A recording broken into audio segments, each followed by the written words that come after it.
Yo, peace, family. Welcome to Broken Theory. Today we got a special guest, man. My homie FOEAK. What's good, buddy? Yo, what the business is? What's happening, family? How you doing? I'm chilling, man. I'm chilling. How you doing, bro? Blessed, bro. Tell the people where you come from and a little bit about your story, bro. Oh yeah, man. So, you know what I'm saying? I'm from Broward County, Florida.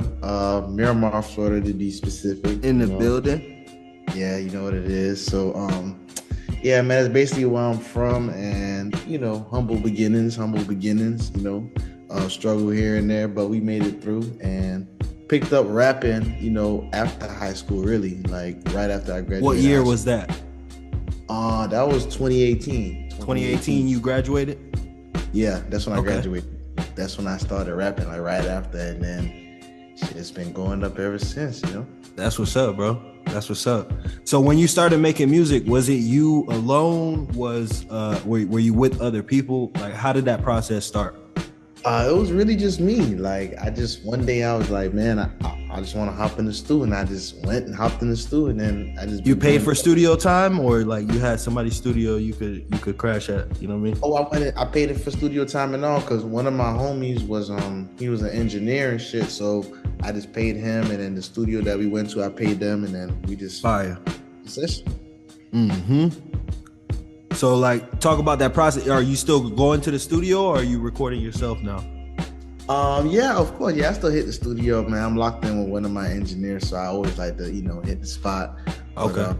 But, sometimes I'll be recording at the crib, you feel me? But I do like to hit the studio. Do you have a setup? I had a little setup. I got like the monitor, the interface. I got all that stuff. So if I need to, I can. Okay. You don't really like to. Yeah, nah, I like to just sit back and just record. You feel me? Yeah, I feel it, man. I feel it, bro. It's a luxury, man. Some of us, we can't afford that luxury, man. You know what I mean? We got to do everything ourselves. But, hey, man, it's a blessing when you can, man. It's definitely a blessing. You know what I mean? As far as artistry, there's so many different perspectives of how to do it. You know what I mean? Like, there is never a way. I'm sure ideas come to you like while you driving your car. You know what I'm saying? Like, you just got to get it down or something. You know what I mean? Nah, for real. Can you share a time where you had turned failure into like progress, pretty much? Okay, failure into progress. I guess I remember one time when I first started like kind of rapping. I had promoted a song on like Say Cheese and stuff, and like I ain't gonna lie, they was not rocking with it. Nah. How much did you pay for that? This was back in the day, so this was like way before everybody was doing this. So back then it was a little cheaper. It was probably like maybe $200-$300 back then. Like it was cheap for one post for like what 24 hours or something like that. Well, it used to stay on the page, so it was just like okay. Yeah. This was like 2019, 2018. Okay, I know that's how they be doing it now, bro. They like, shit, you pay this amount and it's staying on the page only for 24 hours type shit. I'm like, damn, bro. So they wasn't really rocking with the song, so then that really turned me up. Like, okay, like I wasn't really mad. I was just like, okay. So, but how did you deal with that? Like seeing people react that way, like how did it make you feel? Knowing that you like kind of were like vulnerable and like put yourself out there, and was it like back to the drawing board, or like how were you feeling? It was kind of like that in a way, but I tried something new because I used auto-tune, so I don't really be using auto-tune like that anyway. So yeah, kind of out of my lane. But I didn't think too much of it. I didn't want to get too down on myself for that because I wanted to keep going. So I kind of just took it to the chin and just kept pushing. Man, I would say go for another one with auto-tune, bro. Yeah. I would say do it, but just this time do it with a different engineer. You know what I'm saying? I think I've grown as an artist then, like my sound as it is now, so it probably would sound way better. But back then, that was like when I kind of first started rapping, so my sound is not what it is right now. Hey, what's the weirdest place that you found inspiration for a song? The weirdest place?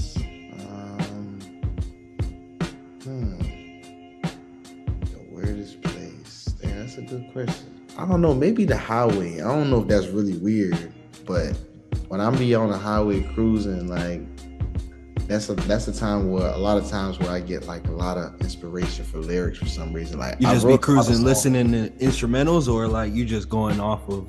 Yeah, sometimes I'll just be I have an instrumental playing and I'll just be, you feel me, on the 95 or the 75 or whatever. And for some reason, like when I'm on the highway, that's when like I get like a lot of my shit out. It's like, damn, it's like, I don't know, maybe that's just like that zone for me. Yeah, nah, But that's a good thing, especially when you could realize it, because it's like then you could start, you know what I mean, testing different things out. Like, all right, cool, I'm gonna take this batch of instrumentals and I'm gonna take this 3-hour drive, you know what I'm saying? Like, see what happens, just record it all, you know what I'm saying? Like, you know what I mean, make a studio session while you driving. Like, that's some cool shit, bro. fact. But how would you balance the side of like making the art and business side of things? Like, how do you balance that? Oh man, at first I ain't gonna lie, that was kind of hard at first, bro, because it's like, you know, when you really like, you really fuck with the art itself, like the craft, but then, you know, at the end of the day, it is a business too. You know, it's absolutely. money, and then it's a whole bunch of other stuff that come into it as well. So balancing that for me, it was kind of difficult at first, but I've definitely found a way to balance both. And, you know, I have a lot of passion for it, but I always remind myself that it is a business, but I always put 100% and 10% into it. But, you know, I do remind myself that it's a business and I move as such. You feel me? What's a piece of business advice you wish you had when you first started? With that being said, yeah. Damn, piece of advice I wish I knew. Yeah, like business advice that you know now that you wish you knew like when you first started going into the shit. It would save you a lot of time, headache, energy. You know, for your younger self out there. You know, that you could help out listening. Definitely Finesse, baby. Purchasing your beats, like, and not just like leasing them, but trying to get like exclusive rights, because hell yeah, you know, bite you in the ass. You feel me? Like, man, that's a whole different conversation, but I'm glad you brought it up, man. Ownership. What is that to you? Like, what does it mean? You already spoke on it. You want to own your beats, but like, why? What opened your eyes to wanting to change as an artist? Because, you know, there's people that just fuck around, do this shit for a hobby, but like the people that's really trying to do this shit and really trying to make money and really trying to position themselves with leverage, they trying to come into the game with ownership. Why is that so important, bro? I mean, man, who wouldn't want to own what you put out? You know what I'm saying? That's for one.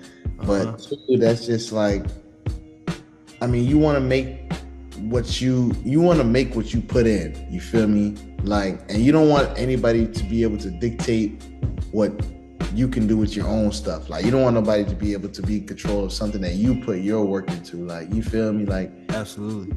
You may really fuck with a song that you made, and now it's like you only really got control of the song because the label may got exclusive rights to it, or however that goes and shit. So, I mean, ownership, that's something that's big, bro. That's something that everybody should strive for in life, not just for music, but just anything, property, just anything, cars. It's a mindset, bro. You either got it or you don't. You know what I'm saying? Like, for real. But once your eyes is open to it, you can't ignore it. You know what I'm saying? How long are you going to continue to waste your time? How long are you going to continue to keep dumping money into something you're not taking seriously? Facts. You know what I'm saying? Oh, God, that's facts right there. I'm telling you. Hey, man, how do you stay authentic in this industry full of fake-ass demon people?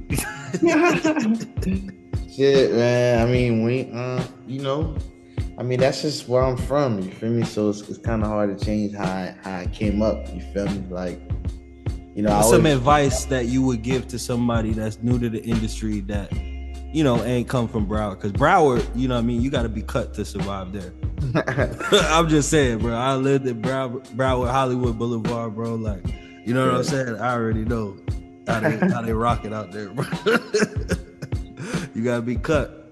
But what's some advice that you would give somebody? You know what I'm saying?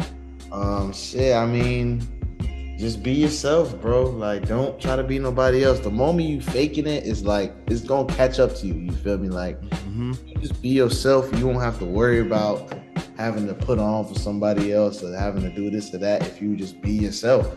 Hell yeah. It's more easy to be yourself than to try to be something you're not. You gotta put it. So how do you deal with criticism, moving forward from, the Say Cheese issue that you said when you were testing that new sound? Man, I mean, how do you deal with it now, like moving forward? Do you tune in? Do you not? Like, I mean, I just keep it pushing. Like, if I see it, I see it. But I definitely embrace the good and the bad. Yeah. But I don't never let the bad dictate too much, and I don't ever let the good dictate too much. You feel me? I take it with a balance from both sides, and then I just keep it pushing. I never get too low. Yeah, man. I mean, because people's ego could come into play, but does it ever affect you during like songwriting? Like, has anything popped up, like maybe a comment or something that somebody said about it, and you like maybe try a different approach, or like have you ever looked at it that way? Nah, not really. I mean, I feel like I got it for real. Like, not even cocky shit. You know what I'm saying? You just do what you do. Yeah. Nah, I just do what I do. You feel me? If one person, I can't really let one person dictate, how I move. Absolutely. Music is subjective, bro. You know what I'm saying? So it's like what one person hears it doesn't dictate what the rest of the world hears. You know what I'm saying? And it's all about, I mean, you're in control of your narrative, so it's all about how you choose to move. If you're coming into the game with ownership, you just demand a certain level of respect, just not only just from the music industry, bro, you just from your peers in general. You know what I mean? Like, you just moving completely different. So I appreciate that, man, and definitely anybody who's listening, man, I know sometimes it's hard at the rate that you make music, but it's definitely worth it in the long run. You know what I'm saying? To have ownership of all your shit. Back. Hell yeah, man. So what's coming next for you?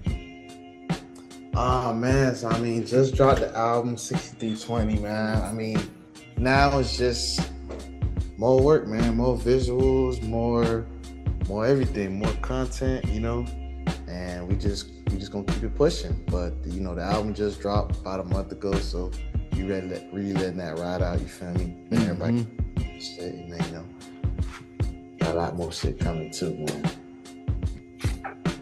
Hell yeah. Can you share a personal story behind one of your songs or an album, like maybe like a theme or a concept or something that like means something to you? Yeah, I guess you could say Closure. That's definitely a song that everybody rock with. Is that on the new album? Yeah, it's on the new album, definitely. Track 3, I believe, or 4. I think it's track 4. But yeah, Closure, man. That's basically just me speaking on, my past with my grandmother. Rest in peace. But just speaking on that and just speaking on regular life. So a lot of people was rocking with that. You feel me? Yeah, that's definitely a song that I could say. That song, and I got a song on the album 2015, a song Trenches as well. Trenches, yeah, that song right there. I felt like inspired. Yeah, I felt like I was saying a lot on that song, you know what I'm saying? So I was just speaking about life, speaking about old friends, speaking about shit that I've been through. So that's definitely a song that I explain a lot of, life situations in there for sure. How do you handle your moments of self-doubt, if you have any, and your creative blocks? Man, I mean, I got like, it is what it is type of mentality. So it's like, if I'm feeling some type of way, like, I know in my mind that I'm not gonna feel this way forever. So it kind of just goes away from me. But that's kind of how I deal with it a lot of ways, because it's really true, because sometimes feelings really are temporary, you feel me? Like, I might feel this way right now, but then I might go to sleep and wake up and feel different. So I try not to just get too low on myself or get too high on myself, you feel me? And I just always, remind myself that shit be happening for a reason. So I gotta just open my eyes and see what it is. 100%. Yeah. Can you share a moment when you knew that music was your true calling? Like, it was just obvious to you that yo, I'm gonna go for it. It's crazy because I feel like ever since I was young, I always wanted to be like a rapper, but then I never started rapping until like after high school and shit because I was just doing whatever. But I feel like me like going along my journey, like with the evolution of my sound, like from when I first started, and then like me going, and then when I used to be listening to what I'm saying, I'm like, damn, I'm really snapping for real, like, and then it's the progression as I go. So just me hearing myself, I think that's what made me feel like I ain't gonna lie, I got this. Like I'm just different. Like my sound is not the same, and that's not even on no cocky shit. It's really not. Cause I'm not like a cocky nigga or a boastful nigga.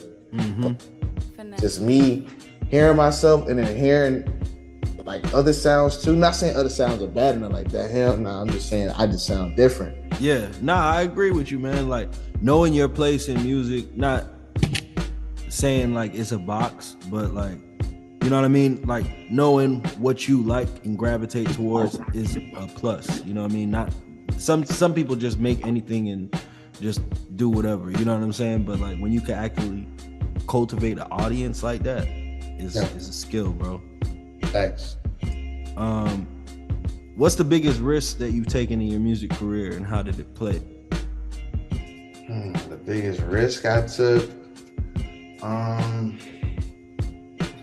that's a very good question. I took a few risks, man. I would say any that you could speak on. I would say maybe just the financial risk that I took, you know, because sometimes you don't know if it's gonna pay out how you expect it to, or if it may be a scam or whatever it is. I would probably say the financial risk because, you feel me, sometimes I might put in a lot and whatever I'm putting in, I might not see it that moment, or shit, I might not even see it at all. Yeah. But, you know, that's just part of the game. Yep. You feel me? So that's definitely one of the biggest things, but you feel me? Scare money don't make no money, so that's what it is. You just gonna 100%, bro. How do you stay grounded when things start getting hectic for you? You know what I'm saying? Everybody has a moment in their life where things just elevate, bro. Like sometimes in a good way, sometimes in a bad way. But when you start noticing things start getting hectic, like how do you like slow it down? I mean, for me, because I mean, your shit do be hectic, but I definitely just always remind myself that this shit gonna keep going, this shit gonna stop. You feel me? Like it's a lot, like life just be lifing. So that's one thing that I just figured out, because I always used to be like, man, when I get past this, man, I'm gonna be straight. When I did it, and it's like more shit just kept happening, and it's like I got to the point where I realized, like, damn, that's just how life is. Life is just going life. You gotta start. You gotta start now. Otherwise, you're not gonna do it. Exactly. Life is gonna keep life. I was that young, you feel me? Because a lot of people might think, damn, like, but that's just how it is. Yeah. You feel me? So that once I realized that, it just made life it made me deal with shit a lot more easier. I ain't gonna say it made life easier, because life's still tough, but it made me be able to deal with shit easier because I just know that shit is gonna happen. So it's all about my response. 100%.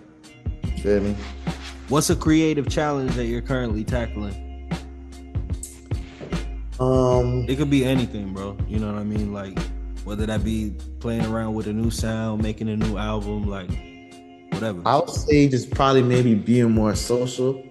Like I think I've definitely grown in being social, but I'm trying to be more social just because of, you know, the profession that I chose. So sometimes, you know, you gotta really be out there. So I would say being more social, because I'll be real closed off a lot, and then, you know, I'll pop out, you know. I definitely do pop out, you know, and I ain't really like a shy nigga or nothing like that, but sometimes I just be trying to protect my energy, bro. So it makes me close off, you know. So yeah, that's really. I mean, having the right ones around you, bro, is definitely important, especially in this industry. You know what I'm saying? Just having people you can trust, people you can count on, is real important. You know what I mean? Yeah. How you avoid all that sucker shit. I'm telling you. How do you keep learning and evolving as an artist?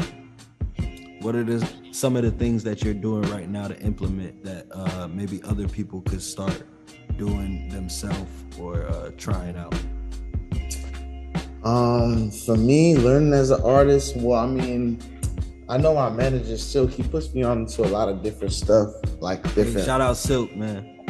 Yeah, shout out Silk the Wolf, man, the GOAT. So, he put me on a lot of stuff to watch, like financial literacy videos on history and just videos on how to own your music and how to run your business independently the correct way, just different little things like that he sends me. And we learn as we go. We learn from people that we meet. We do a lot of networking as well. Like, I know I talked about being more social, but we definitely do a lot of networking. We go out to these events, we meet people, we chop it up with people, they teach us what they know. And, even if they're not teaching us, we're just talking to us regularly about things that they see, experience that, we take it and then, we try to throw our game. So that's really how I end up learning, man, is being out there, going out to these, whatever events is in your area, or even if it ain't in your area, you feel me? Just go out, what I'm saying? Be on feet. And yeah, man, you're going to learn a lot just from talking to somebody. Nah, for sure. 100%, man. Definitely, man. Like, is there anything you're working on next? Right now, man, just we working on some visuals.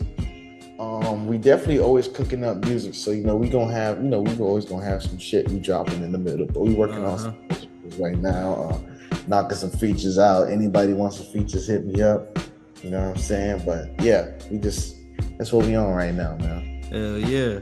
Can you share a story of like a collaboration that ended up being like pretty magical that you were maybe skeptical about, or didn't have any expectations for?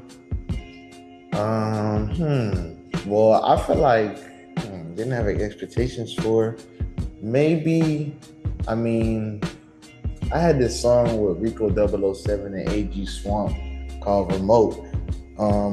When we made it, it was kind of on some chill shit, but I kind of felt like it was going to be something because the beat was just, everything about the song was just amazing. But I would probably say that song right there. Yeah. But that was always like one of my top charted songs. So I didn't know if I expected it to be that crazy. What's a song you wish that you wrote and why? A song that I wish that I wrote? Yeah. Like my song, one of my songs? Nah. I'm just saying any song in general, like a favorite song type thing. Probably Lollipop by Lil Wayne. Yeah, that shit like what, fucking Diamond or some shit. And oh my god, bro. Shit, bro. That song is classic, bro. Facts. I think I was in high school when that joint came out. Yeah, man. How old were you? Man, when Carter 3 came out, that was around 2008. So I was in 3rd grade. I was 8 around that time. That's around the time Were you bumping it? Oh yeah, of course. My mom used to hate Lil Wayne. She used to be telling me, "Oh, at 8 years old." That's yeah. You feel me? She used to be like, "Don't listen to that." So I was like, man. But what kind of background do you come from? Both my parents Jamaican. Okay, mine too. Yeah, oh yeah, for sure. Yeah, they was both born there. Both from Clarendon. Okay. Yeah. That's what's up, man. How do you recharge your creative batteries when you're feeling drained? I would say I do listen to a lot of old music, not too old, but around that 2000 to 2010 era, whether it be rap or R&B, that definitely gets me motivated because it's kind of nostalgic. So it gets me into that mode.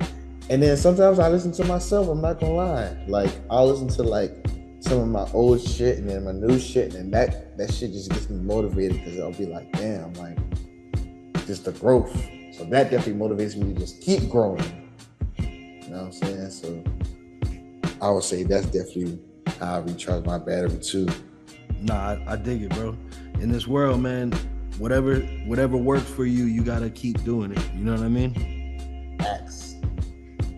What's the biggest lesson that you learned from another artist?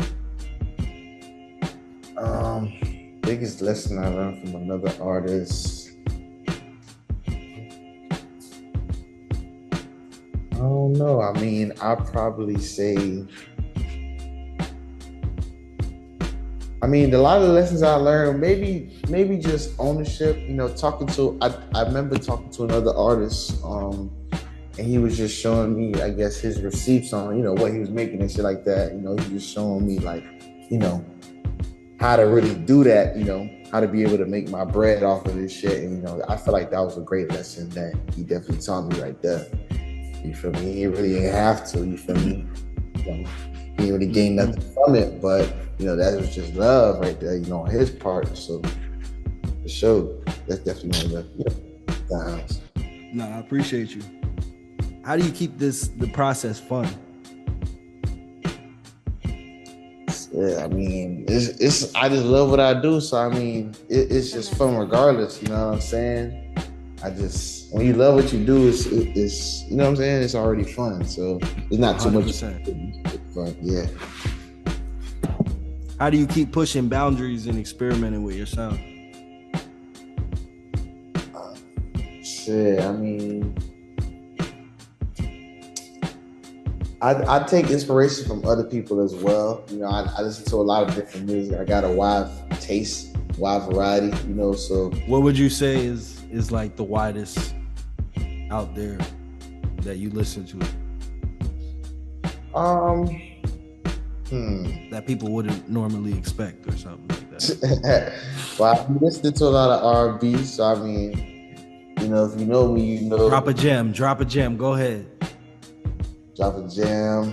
What I was bumping today? Hold on. I was just bumping a good jam today.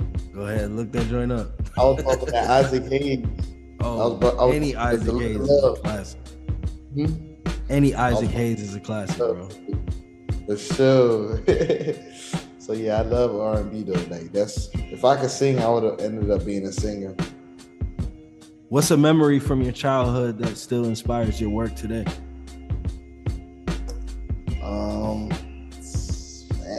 Memory that inspires me. I guess just me watching TV and just seeing my favorite rappers on TV, man. That shit used to inspire me as a young nigga. Just seeing them, like I used to be like, damn, I need that.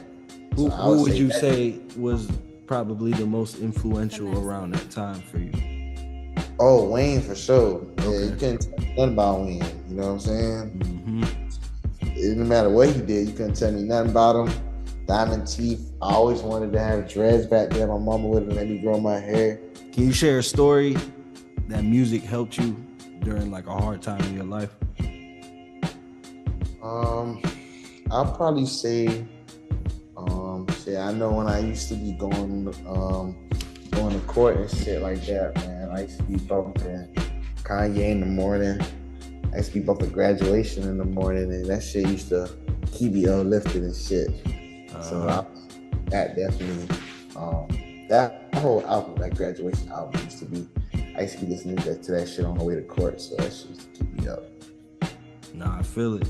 What were you battling as far as court cases? Can you speak on that or? Yeah, it was some old shit. The case I already done. It was just when I was like 17, a little robbery case and shit like that. But ended up, getting that shit resolved and shit like that. Nah, I dig it, bro. Hey, trials and tribulations do come, man.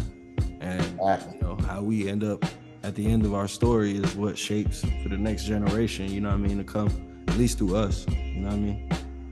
Yeah, for sure. What do you hope that people feel when they listen to your music? Man, I hope they feel the same way that I feel when I bump like old music, and I just feel just in a good mood, like that old Wayne. Yeah, or just anything that was just like in that era, like that 2000, 2010, when we growing up, like my pivotal years. Like that's what I want people to feel like when they listen to my music. Like they feel comfortable, they feel lit, they just feel like they could bump it anytime. Like, They can listen to it now. They can listen to it a year from now, 2 years from now, 3 years from now. It'll still hit the same. So that's what I want them to feel. Nah, I dig it, bro. And you know what I mean? At the end of the day, real recognize real, you know what I'm saying? That audience is gonna cultivate itself. You know what I mean? Thanks. What's something that you would share with a younger version of yourself?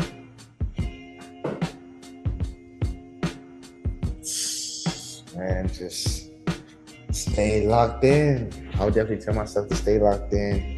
You know, there's a few times where I did sway off, a bit. So I would just tell myself just stay the course because this shit get greater later.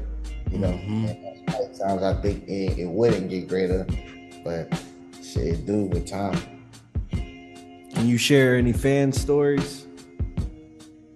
Shit, I mean, I'm still groupies or like whatever. I'm still in my little growing stage, but I done had a few, fan interactions. A few niggas that ran it to me like, "Oh, bro, like I really fuck with your shit." You know, what I'm saying? People you ain't know, or it was just. Oh yeah, people I ain't know for sure. Yeah, hella. I done had hella interactions where motherfuckers coming to me like, "Well, I don't know," and like, I fuck with your shit, like, and that shit be love. I'd be like, "Damn, like my shit really, Yeah." Like, I've been to a few events, and my first time talking to somebody, they'd be like, "Oh yeah, like I be seeing your shit, your shit, da da da," and that's love right there. Yeah, hell yeah, especially in your own city. You know what I'm saying? A lot of people can't do that. Sure. How do you use your music to connect with people on a deeper level?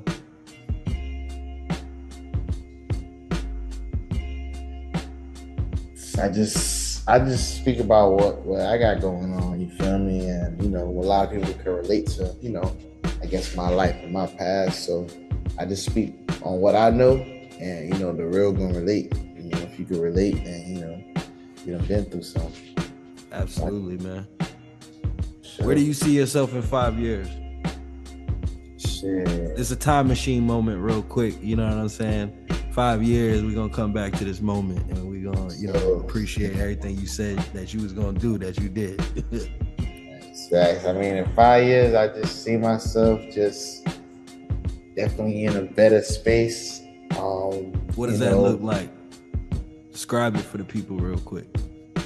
I'll say just in a better headspace, a better actual space. I just see myself elevating not only with music, but just with everything else in my life. I see myself definitely in 5 years just grinding. Same way I'm grinding right now.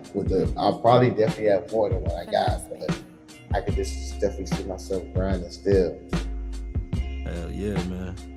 So, the marathon continues, man. Rest in peace, Nipsey, man. He definitely laid the foundation for independent artists. More than what everybody else in the music industry has already done. He just took it to a new level during the different times where people weren't doing that type of shit. And, he's one of the pioneers during the streaming era, you know what I mean? Selling his shit for $100. Like, that's unheard of. People were still buying it. It just shows the connection that you have with fans. It really matters. Facts. 100%, man. Hey, I appreciate you for stopping by, man, chopping it up with us. Is there anything else you want to tell your audience or shout anybody out? Just appreciate you for having me, man. Shout out Silk the Wolf, the GOAT. Shout out Rico 007. Shout out AG Smart, man. The whole FOE. 6320 is out now, all streaming platforms, you feel me? FOEAK, just search out my name, you feel me? Search me up on Google, YouTube, Apple Music, Spotify, all that, you know what I'm saying? But absolutely, appreciate all the love and support, man. No doubt, man. I appreciate you stopping by, taking some time to share with us. Facts. Appreciate you for having me, bro.